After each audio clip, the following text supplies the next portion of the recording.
All right, what's going on, guys? I wanted to bring up this topic really quick because there's a lot of people right now struggling to break free in their business to, get to that next level. And sometimes you have these doubts in your head and you're like, damn, like what do I have to do? Like, why is this not working? Is this me? Is this my fault? Is it the offer? Here's the thing. Sometimes in life, you have to step away from the things that are bothering you the most and just get some headspace. Like right now, I'm at Oviedo in the park. It's a little park near me. They have like a nice fountain here, nice scenery, and I just come here to take a nice walk. When you clear your head, you can clear your thoughts and really understand why that thing is not working.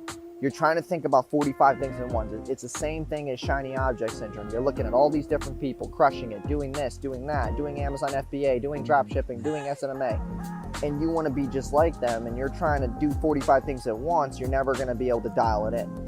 So when you're evaluating your business and something's not working, you have to take a step back and evaluate it in a manner where your head is completely clear.